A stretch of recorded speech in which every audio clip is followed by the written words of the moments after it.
प्रश्न यह है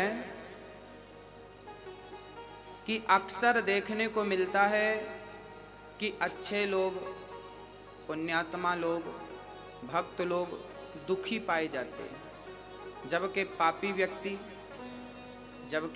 व्यक्ति सुखी होते हैं। कभी कभी समझ में नहीं आता कि ऐसा क्यों होता। क्या ईश्वर की अदालत गलत निर्णय देती है? ये क्यों होता है? प्रत्यक्ष देखने को मिलता है। इसके पीछे कारण है। एक गुरु जी के 2 शिष्य थे। दोनों शिष्य बहुत पढ़े लिखे थे, समझदार थे। एक शिष्य की आदत जरा गंदी हो गई थी और एक शिष्य तो रोज सत्संग करता था। जहां कथा हो जाए दौड़कर पहुंच जाता, कथा भी सुनता, कीर्तन भी करता और मस्ती से अपना भगवत प्रेम बढ़ाता। एक तो सत्संग करता और दूसरा शिष्य जो था वो वैश्या के घर जाता था। वैश्या मुजरा करती थी ना, उसे बहुत अच्छा लगता था जब वो नाचती थी। बहुत सुंदर थी ना वो वैश्या, उसे देखने के लिए लोगों की भीड़ लग जाती थी। आपने भी देखा होगा, आज भी गांव में कथा भागवत सुनाने, अभी हम कथा सुनाने गए थे बिहार में, तो वहाँ लोगों ने बताया कि महाराज जी कथा में इतनी भीड़ नहीं है, इन गांव वालों को पता बस चल जाए कि कोई नाचने वाली आई है तो सबसे ज़्यादा बूढ़ों की भीड़ लगती है।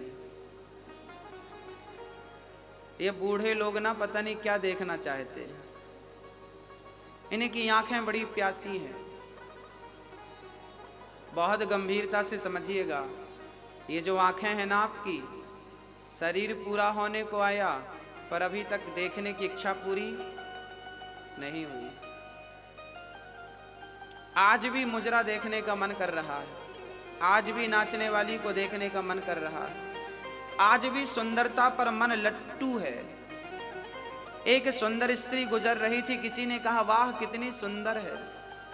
हमने कहा पागल, तू इसकी सुंदरता के पीछे पड़ा है, अभी तूने सुंदरता देखी कहाँ है। जिस दिन मेरे बांके बिहारी की सुंदरता देखेगा ना, पागल हो जाएगा। ये दुनिया हमें तब तक ही अच्छी लगती है जब तक हमें भगवान का स्वाद नहीं मिल जाता, और मिलने की देर है, केवल देर है। एक शिष्य जाता वैश्या का नाच देखता, जबकि दूसरा शिष्य जाता तो वो कथा सुनता। एक दिन वैश्या के घर से लौट रहा था शिष्य, तो सिर्फ रास्ते में सोने से भरी एक पोटली प्राप्त हो गई। रास्ते में सोना मिल गया ढेर सारा। और ये सत्संग करने वाला जब अपने घर गया तो रास्ते में इसके पांव में एक लोहे की कील लग गई, और वो कील ऐसी लगी कि उसके पांव को फाड़ती हुई, हड्डी में चुभती हुई आर पार हो गई पांव में, पंजे में। अब वो लंगड़ाता हुआ गुरुजी के पास गया। गुरुजी, भगवान का न्याय कैसा है? मैं सत्संग करने जाता था तो मुझे कील लग गई, और वो वैश्या का मुजरा देखता था तो उसे सोना मिल गया। ये भगवान का निर्णय कैसा है? अरे वो गलत काम करता था तो उसे कील लगनी चाहिए थी, उसका नुकसान, पर आपने तो हमारा पांव उड़ा दिया। ये भगवान का निर्णय कैसा है? तब गुरु जी ने कहा, बेटा तुम केवल वर्तमान की देखते हो, तुम केवल वर्तमान की सोचते हो, जबकि ईश्वर भूत और भविष्य को देखकर निर्णय लेता।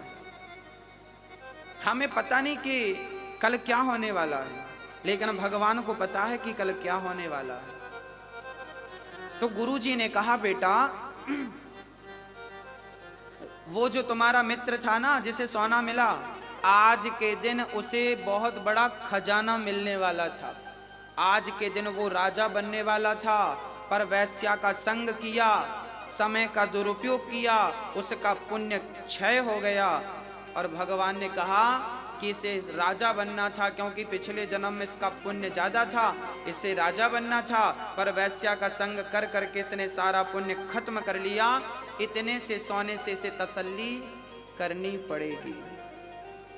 और तुम्हें आज के दिन तुम्हें मौत आने वाली थी, आज तुम्हारे जीवन का अंतिम दिन था, पर तुम भगवान की कथा से जुड़े थे, कीर्तन और सत्संग से जुड़े थे, तो भगवान ने आपकी मृत्यु को एक लोहे की कील में तब्दील कर दिया। ये परमात्मा का निर्णय है जो सब समझ नहीं पाते, सबके बस की बात नहीं है। जीवन में जब दुख आए, जीवन में आपके, मैं आपसे बात कर रहा हूं, आपके जीवन में जब कोई भी दुख आए तो समझ लेना कि ये आपकी बहुत बड़ी, आप यदि ईश्वर से जुड़े हैं तो आपका बहुत बड़ा संकट परमात्मा ने छोटा सा करके निकाल दिया। बहुत बड़ा संकट, ईश्वर का धन्यवाद हमें देना चाहिए, ईश्वर का शुक्रिया अदा करना चाहिए। कुछ भी हो सकता है, इसलिए हर व्यक्ति नेगेटिव ना सोचे, पॉजिटिव सोचे, सकारात्मक सोच रखे। जब आप अच्छा सोचते हैं तो आप अच्छे बनते हैं, आप नकारात्मक सोचते हैं आप बुरे बनते हैं।